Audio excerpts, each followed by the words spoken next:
Chegou o abençoado culto da tarde do dia da Ascensão.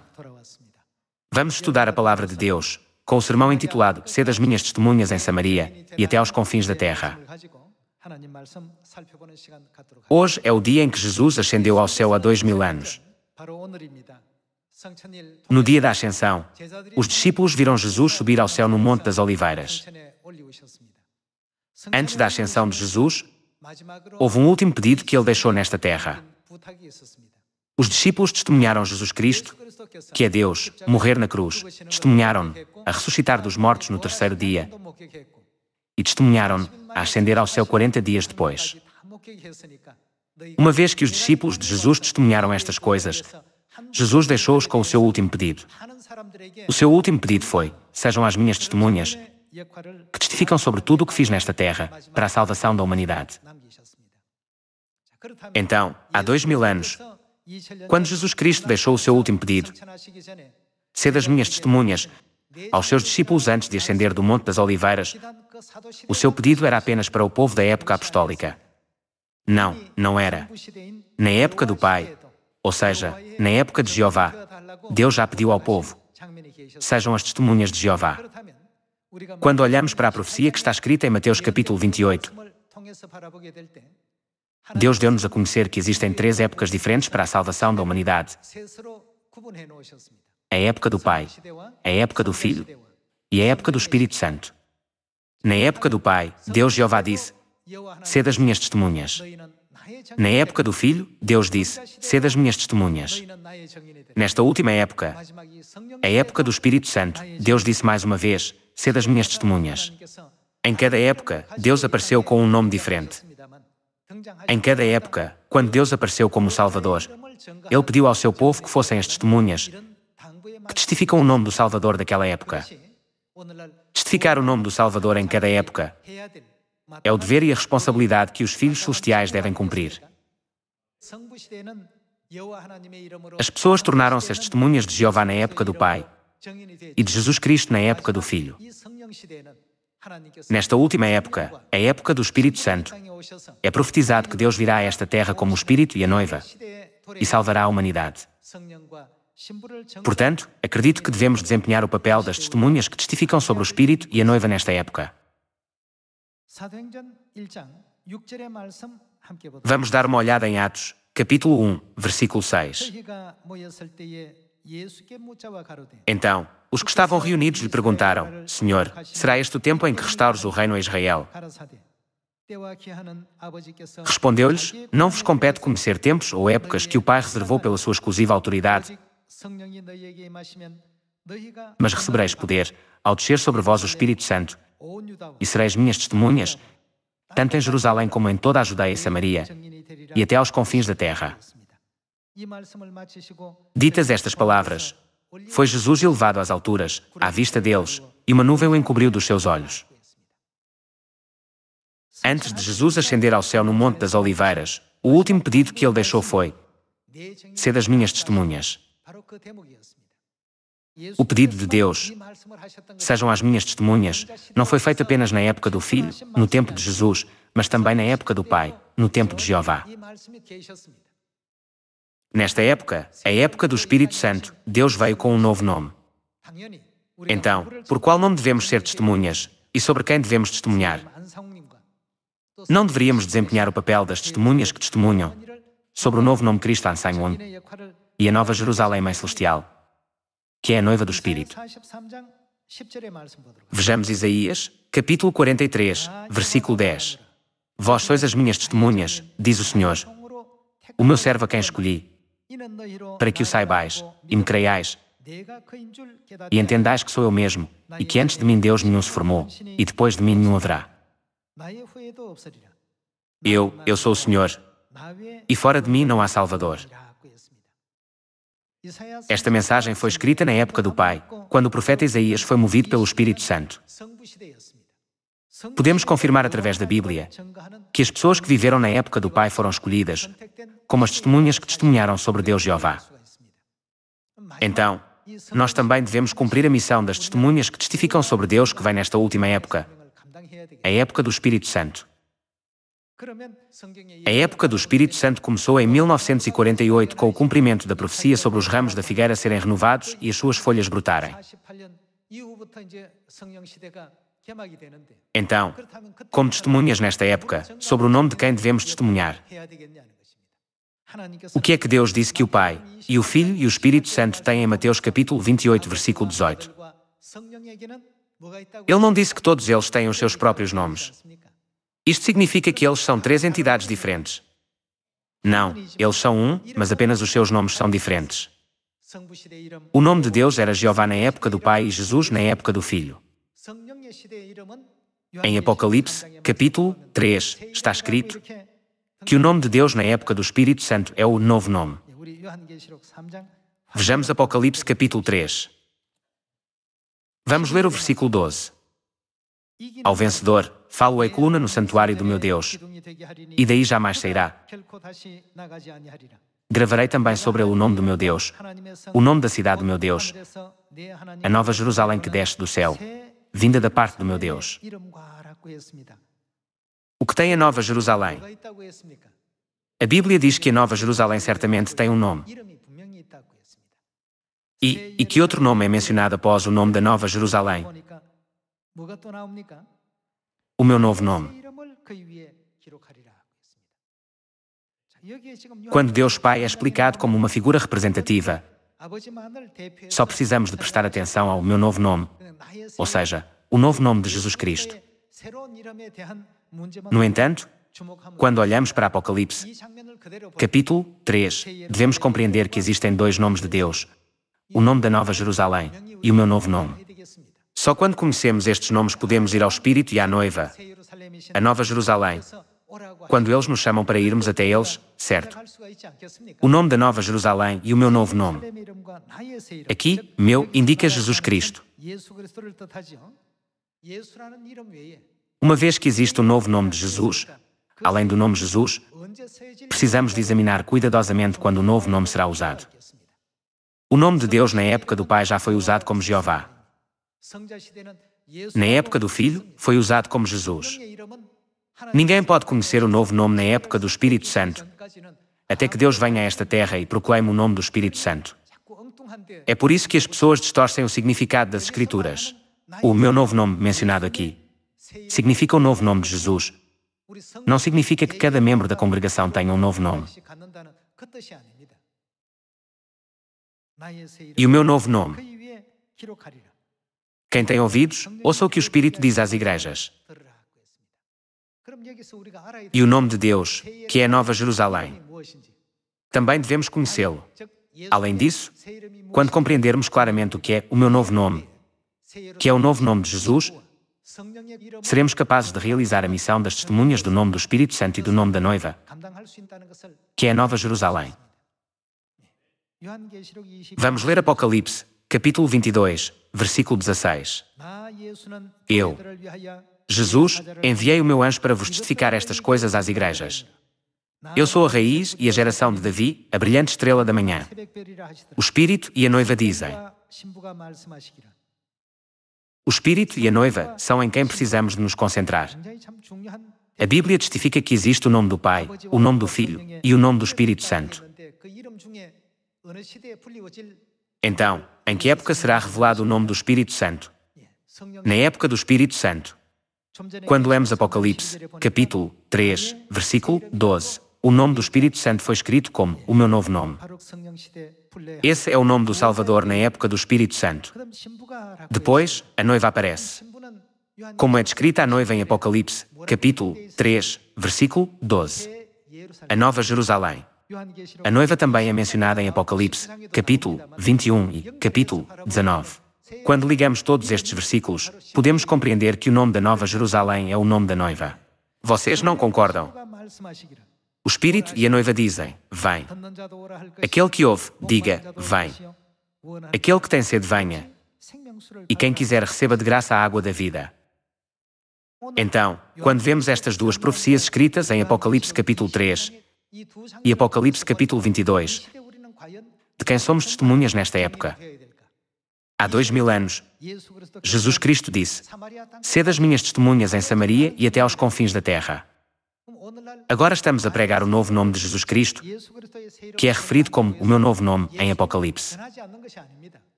Isto não significa que não acreditamos em Jesus. Jesus veio novamente a esta terra com o nome Ansang-won na época do Espírito Santo. Ele veio sozinho na sua primeira vinda. No entanto, uma vez que ele deve vir com a noiva na sua segunda vinda, Deus mencionou dois nomes, o nome da Nova Jerusalém e o meu novo nome. Então, vamos estudar um pouco mais sobre a Nova Jerusalém e compreender de quem devemos tornar-nos testemunhas nesta época, a fim de cumprir o significado desta festa, o dia da Ascensão. Vejamos Apocalipse, capítulo 21, versículo 9. Então, veio um dos 7 anjos que têm as 7 taças cheias dos últimos 7 flagelos e falou comigo, dizendo: Vem, mostrar-te-ei a noiva, a esposa do Cordeiro. E me transportou, em espírito, até a uma grande e elevada montanha. O que o anjo lhe mostrou, me mostrou a santa cidade, Jerusalém, que descia do céu, da parte de Deus. Ele disse: Mostrar-te-ei a noiva, a esposa do Cordeiro, e mostrou-lhe a Jerusalém. Portanto, o que é que Deus disse em Apocalipse capítulo 3, versículo 12? Gravarei sobre ele o nome do meu Deus, o meu novo nome e o nome da Nova Jerusalém.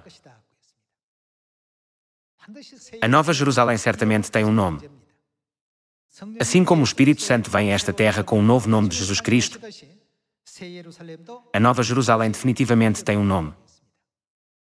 Não deveríamos saber os seus nomes. Portanto, precisamos de saber com certeza que estamos a viver na última época, a época do Espírito Santo, quando o Pai Celestial e a Mãe Celestial vêm a esta terra como o Espírito e a noiva e cumprem a profecia de salvar a humanidade. Também precisamos de ser suas testemunhas e testemunhar sobre eles, quer as pessoas à nossa volta ouçam ou não. Há 2000 anos, quando o apóstolo Paulo foi encarcerado na prisão sob a acusação de crer em Jesus, de repente houve um terremoto que abalou os alicerces da prisão. As correntes de todos os prisioneiros foram quebradas. O carcereiro ficou atordoado e viu que as portas da prisão estavam abertas. Parece que o carcereiro adormeceu enquanto mantinha a guarda. Ele pensou: oh meu Deus, todos os prisioneiros devem ter escapado. No passado, os carcereiros eram condenados à morte se os prisioneiros escapassem. Portanto, era uma situação de risco de vida. Ele desembainhou a sua espada e estava prestes a matar-se, mas Paulo disse: não se prejudique. Estamos todos aqui. Nenhum de nós escapou. Não se preocupe. Através desta grande obra misteriosa de Deus, o carcereiro percebeu que o apóstolo Paulo não era um homem comum e perguntou a Paulo: o que devo fazer para ser salvo? Naquela época, o nome de Jesus não tinha sido pregado a muitas pessoas. As pessoas viam Jesus apenas como o filho de um carpinteiro e o cristianismo como uma religião estranha que acreditava num homem como Deus. É por isso que, como está escrito em Atos, capítulo 24, as pessoas que acreditavam em Jesus eram rotuladas como a seita dos nazarenos naquela época. Quando o carcereiro perguntou ao apóstolo Paulo: o que devo fazer para ser salvo? Ele respondeu: crê no Senhor Jesus e serás salvo, tu e a tua casa. Eles não estavam numa situação em que o apóstolo Paulo pudesse abrir a Bíblia e mostrar todas as Escrituras a partir de Gênesis capítulo 1. Quando vemos os registros da Bíblia sobre como o carcereiro recebeu Jesus Cristo, foi batizado imediatamente e foi salvo juntamente com a sua família, precisamos de pensar: porque é que Deus disse que dará aos seus filhos o nome da Nova Jerusalém e o seu novo nome nesta época? Irmãos, será necessário dar um nome se o nome não for utilizado? Não, não é. Mesmo que queiram chamar por alguém, quão inconveniente será se essa pessoa não tiver um nome? Está escrito, porque, ainda que há também alguns que se chamem deuses, quer no céu ou sobre a terra. Quando oramos, em nome de quem devemos orar? É por isso que as pessoas terminam as suas orações em nome de Jesus Cristo ou oram em nome de Jeová. Nesta época do Espírito Santo, oramos em nome de Cristo Ansang-won. Não é porque devemos terminar as nossas orações em nome do Salvador que ouve as nossas orações. Definitivamente, precisamos do nome do Salvador. Esta é a razão pela qual a Bíblia testifica: escreverei sobre ele o nome da Nova Jerusalém e o meu novo nome. Então, sobre quem devemos testemunhar nesta última época, a época do Espírito Santo? A geração que vive na época que começou depois dos ramos da figueira serem renovados e as suas folhas brotarem, deve cumprir a missão das testemunhas do novo nome. Vamos dar uma olhada em Apocalipse capítulo 21, versículo 9 mais uma vez. Então veio um dos 7 anjos, que tem as 7 taças cheias dos últimos 7 flagelos, e falou comigo, dizendo: Vem, mostrar-te-ei a noiva, a esposa do Cordeiro. E me transportou, em espírito, até a uma grande e elevada montanha e me mostrou a santa cidade, Jerusalém, que descia do céu, da parte de Deus. A noiva mencionada aqui é a noiva de Apocalipse capítulo 22, versículo 17. A noiva está escrita como a esposa do Cordeiro em Apocalipse, capítulo 21. Então, naturalmente, o Espírito está a referir-se ao Cordeiro. O Cordeiro e a esposa do Cordeiro escritos em Apocalipse, capítulo 21, versículo 9, são descritos como o Espírito e a noiva em Apocalipse, capítulo 22, versículo 17. O Espírito e a noiva dizem: Vem. Aquele que ouve, diga: Vem. Aquele que tem sede, venha, e quem quiser receba de graça a água da vida. Agora, vejamos brevemente o capítulo 22, versículo 7, para ver o que devemos fazer de acordo com esta profecia. Eis que venho sem demora. Bem-aventurado aquele que guarda as palavras da profecia deste livro. O que significa guardar as palavras da profecia? De acordo com a profecia que Deus nos deu, a quem deve a humanidade ir para receber a vida eterna e receber a salvação.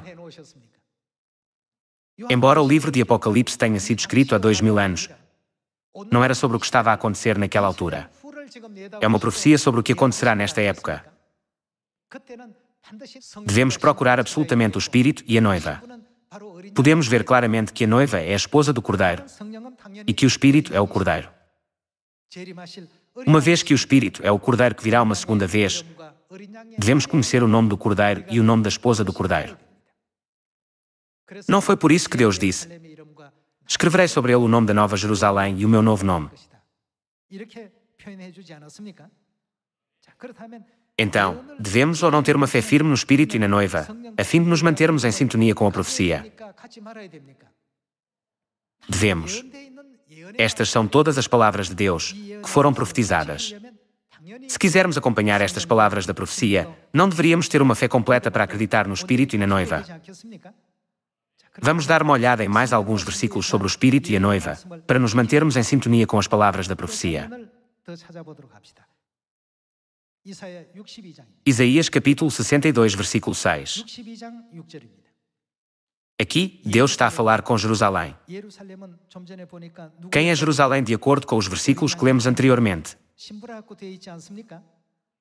Ela não é a esposa do Cordeiro, a noiva. Ela é Jerusalém, a esposa do Cordeiro, a noiva. Sobre os teus muros, ó Jerusalém, pus guardas, que todo o dia e toda a noite jamais se calarão.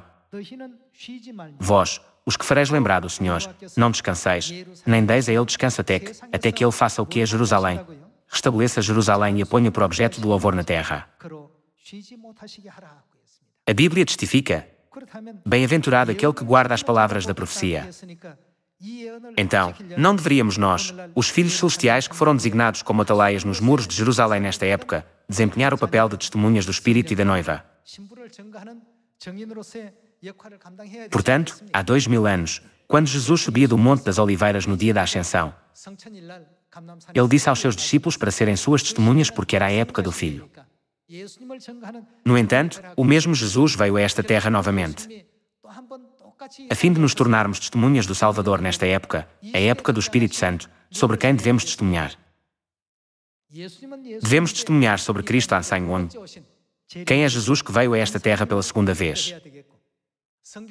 Também devemos testemunhar sobre a Mãe Celestial, a noiva do Espírito, juntamente com Cristo Ansang-won, a fim de andarmos em sintonia com a profecia. Quando as pessoas aprendem sobre o Pai e a Mãe, então, elas podem vir ao Pai e à Mãe. Quando o Espírito e a noiva dizem: Vem, devemos ir até eles para obedecer ao mandamento, certo? No jardim do Éden, Deus deu o mandamento: Não comais. E há 2000 anos, Deus deu o mandamento: Comam e bebam o pão e o vinho da Páscoa, no cenáculo de Marcos. E em Apocalipse, a última época, Deus deu-nos o mandamento: Venham a nós. Em obediência a este mandamento, somos capazes de receber a grande bênção de vir ao Pai e à Mãe e caminhar em sintonia com as palavras da profecia através deste dia da Ascensão.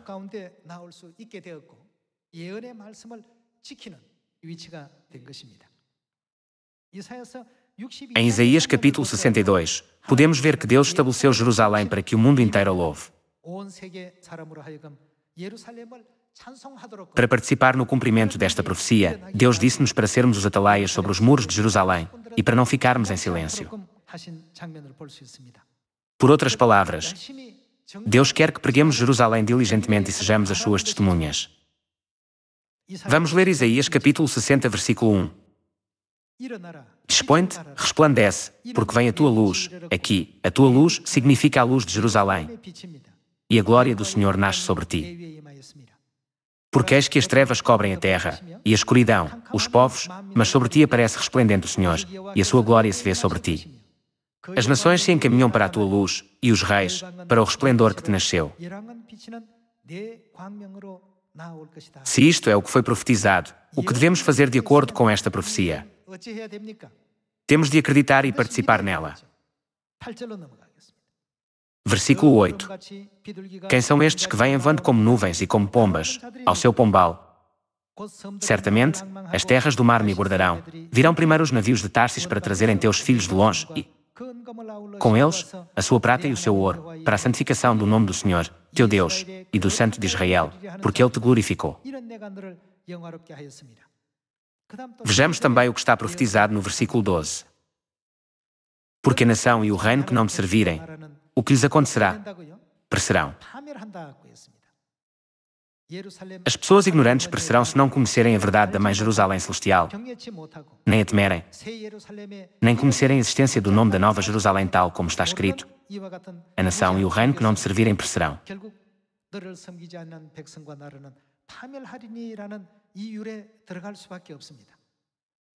Capítulo 60, versículo 20. Nunca mais se porá o teu sol, nem a tua lua minguará, porque o Senhor será a tua luz perpétua, e os dias do teu luto findarão. Significa que haverá tristeza na vida da Mãe Jerusalém, ou que não existe tristeza porque ela faz tudo com o seu poder e autoridade. A sua vida está cheia de tristeza enquanto ela passa por dor e sofrimento por causa dos seus filhos? E ela está em grande angústia quando os seus filhos são caluniados e impedidos pelas pessoas do mundo.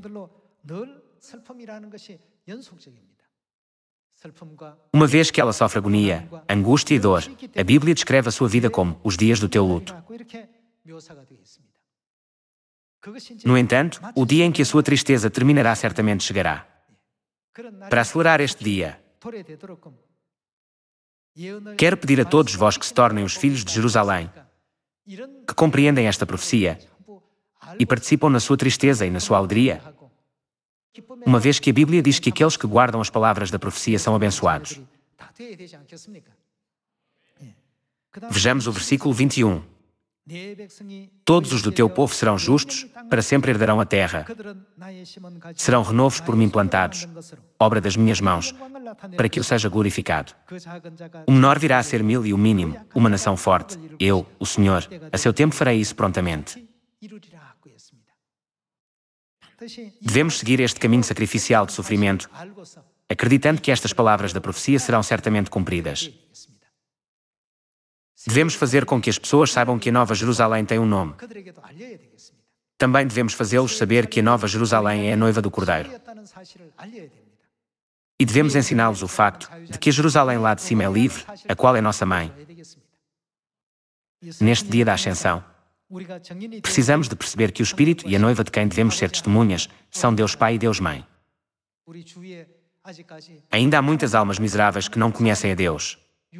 Vamos pregar a verdade da Páscoa e do Pai e da Mãe a todas essas almas. Ao fazê-lo, sejamos os filhos celestiais que proclamam o caminho da salvação a todas as pessoas deste mundo. Com isto, gostaria de concluir o sermão de hoje. Muito obrigado.